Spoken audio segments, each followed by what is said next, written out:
Welcome to Study Session 4, The Introduction of Literacy. Introduction. In this study session, we will try to define literacy from the very perspective which it could be best understood. We will also discuss the main use of literacy as a very effective instrument in the development of man and the society.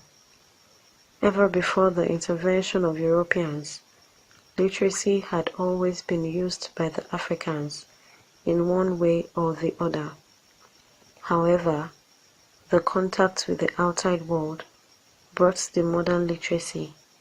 We shall therefore seek to describe how literacy was introduced to the continent either by Christian inputs and/or Muslim scholars, and the spread of Islam, to discuss the effects of the introduction of literacy on the African society. Learning outcomes. When you have studied this session, you should be able to 1. Discuss the type of literacy used in the African traditional society and explain the reactions of Africans to literacy in the traditional society.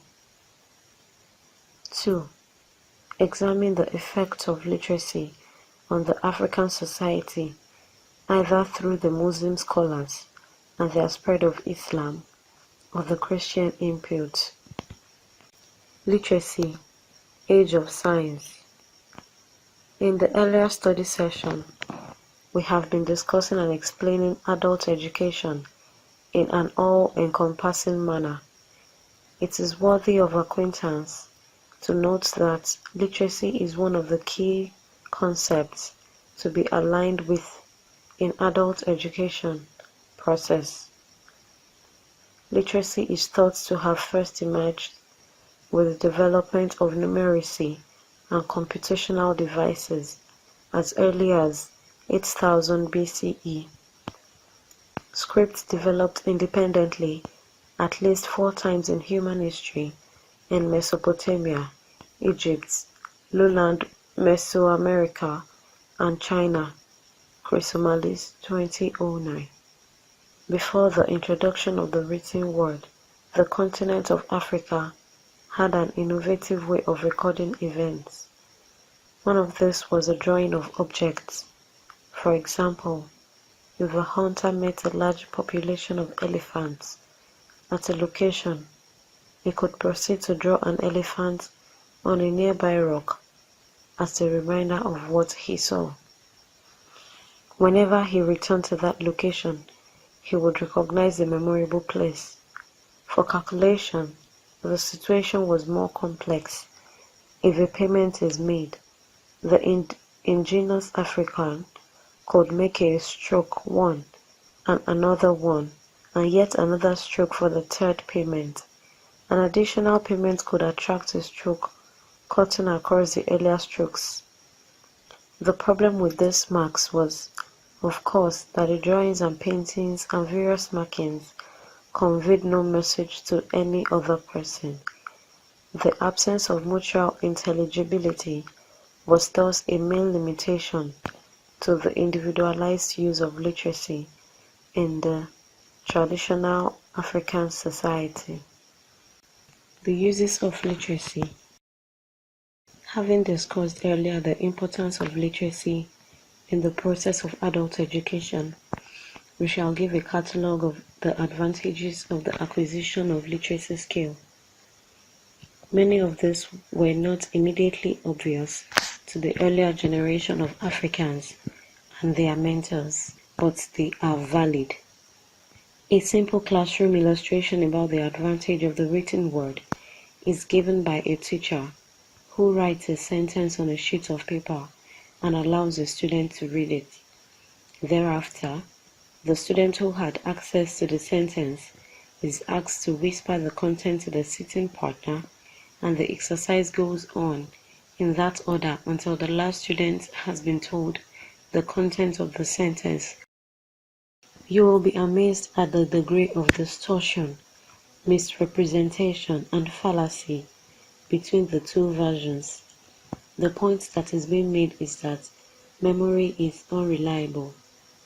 To forget is human. Thus, literacy preserves records, keeps information unadulterated and consistent. It represents the lifelong intellectual process of gaining meaning from a critical interpretation of written or printed texts. Reading newspapers, decrees, edicts, and instructions are facilitated by literacy. Perhaps this is the reason why some beneficiaries of literacy claim that their eyes are made open by their learning.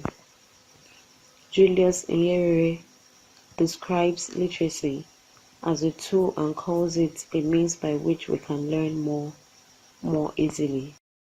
Literacy enables us to read the instructions that come with a bag of fertilizer. It enables us to read about new methods so that we do not have to rely on a teacher being near. It enables us to study our party policy until we really understand it. And if we have not yet had the opportunity of learning to read and write, we can still learn, and we should still learn if we do not want to be left behind as we make progress. Julius Nyerere. The arguments advanced by the colonial officials in northern Nigeria in 1945 are even more revealing, as reported by Sidney Osuji. Our work here would have been enormously simplified had there been one or two literates in every hamlet who could have read out our messages to the hamlet heads. We must look forward to the day when every order from the emir and district head is mailed up on the village tree, and the peasant really understands what he is supposed to do.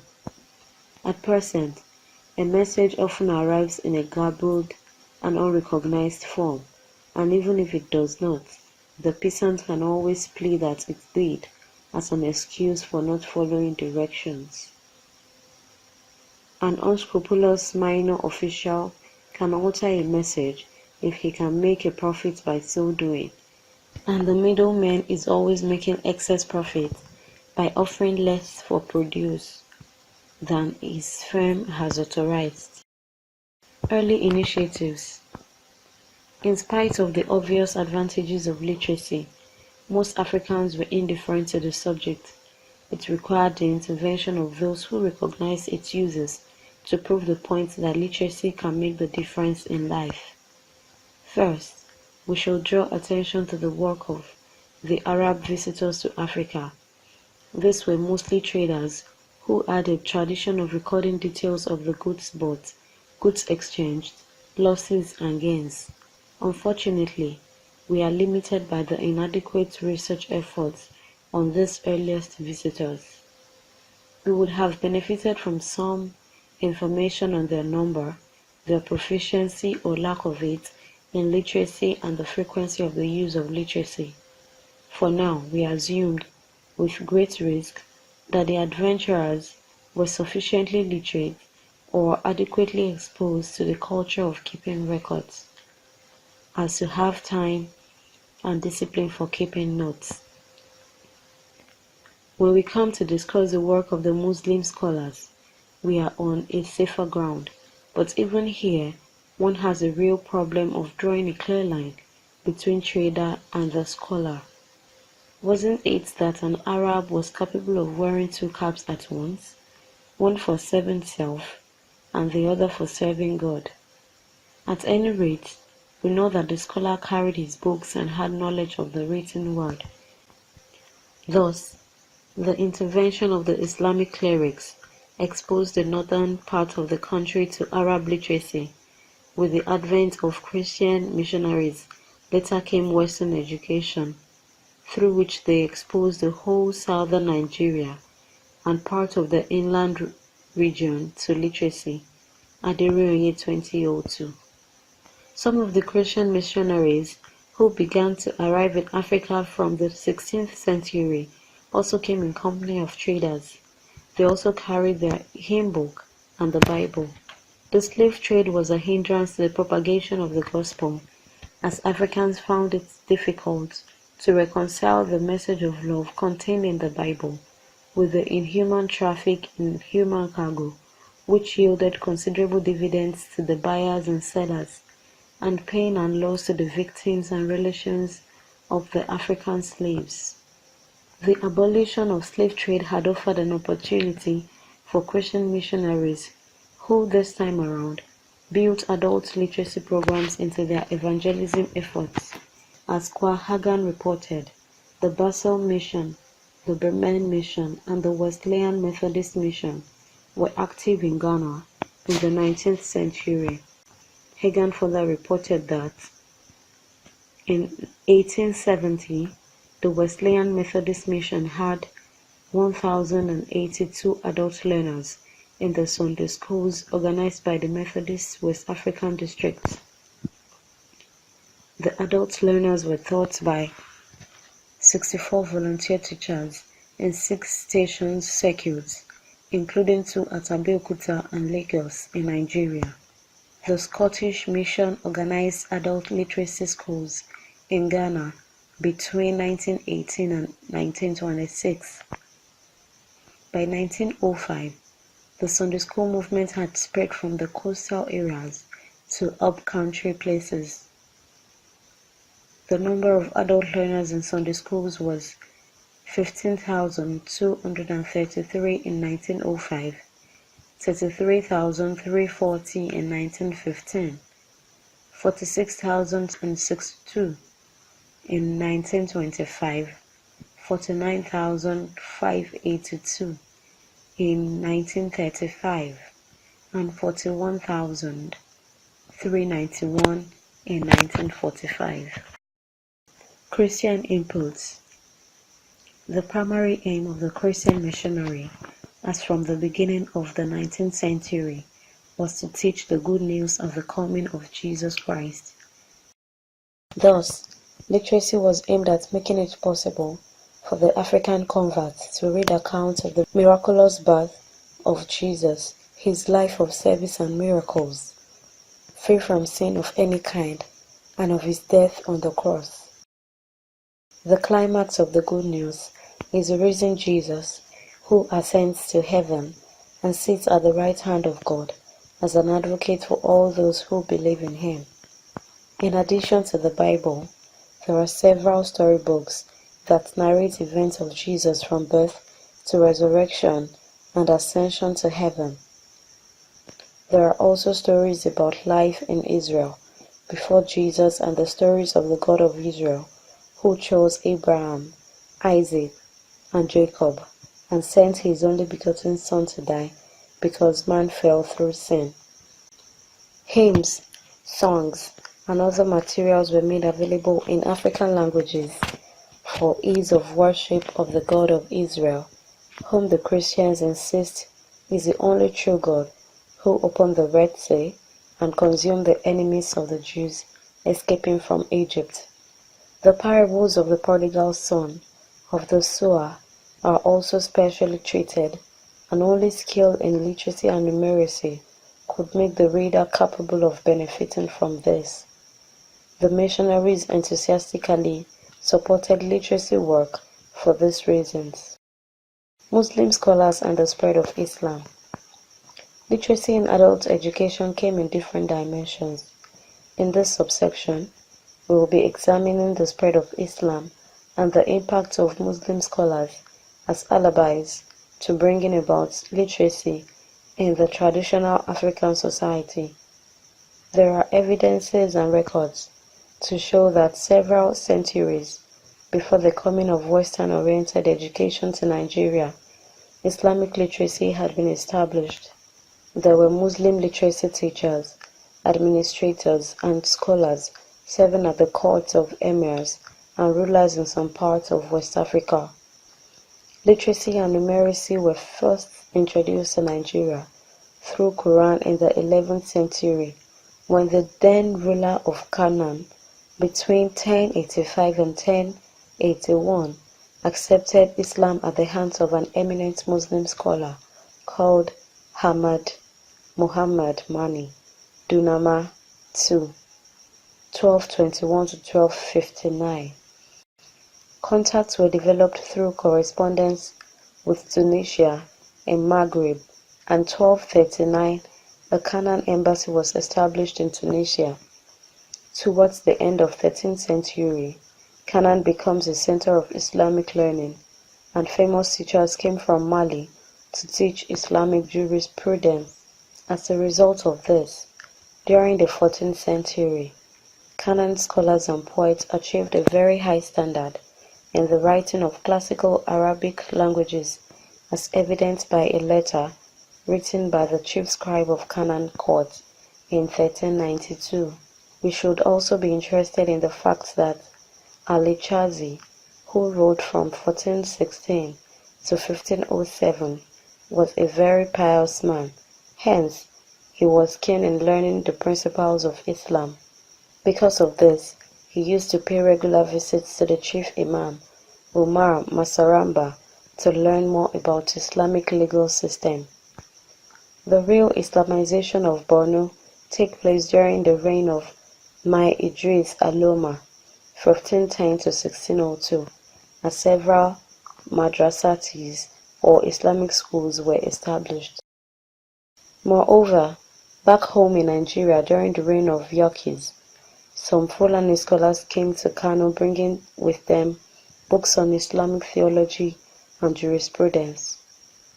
For example, during the reign of Muhammad Rumfa, Muslim scholars from Timbuktu came to Kano to preach Islam, and the aforementioned ruler usually consulted them on government policies.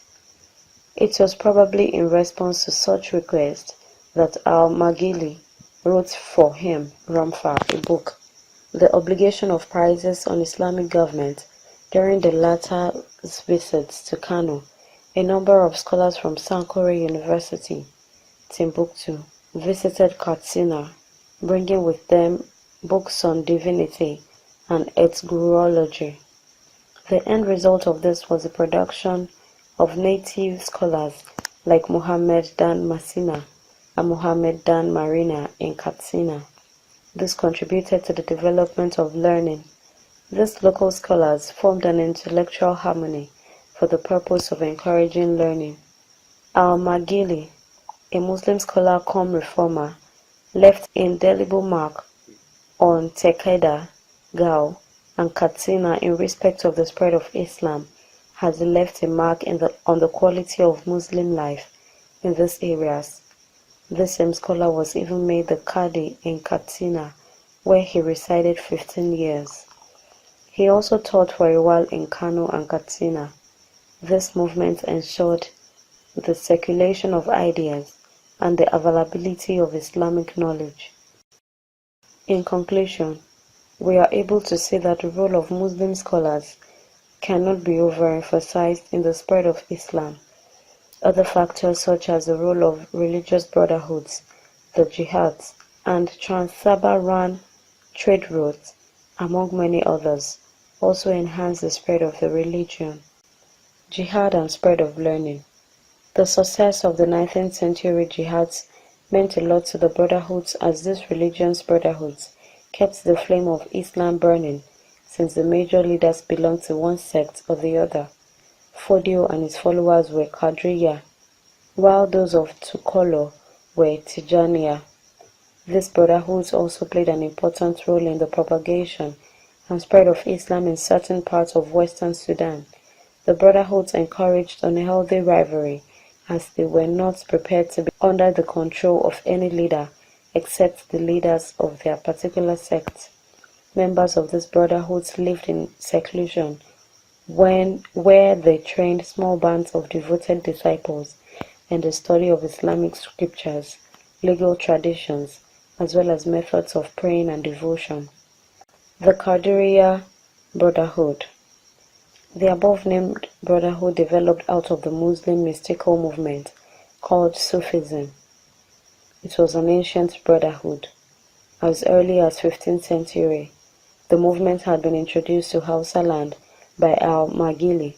The creed of the brotherhood was a mystical communion between their leaders and Allah, while they also emphasized that the fullest spiritual fulfillment came through study, and intellectual pursuits, hence its adherents were the elites.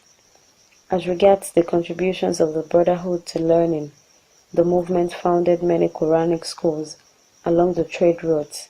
The 18th century jihads launched in Futa Toko and Futa Jalon, and the Sokoto Jihad of the 19th century were organized by the Qadiriya order.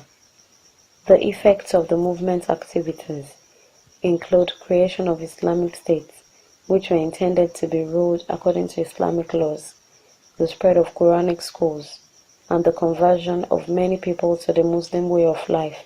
Until the second half of the 19th century, Islamic clerics, including Fodio, were members of the movement.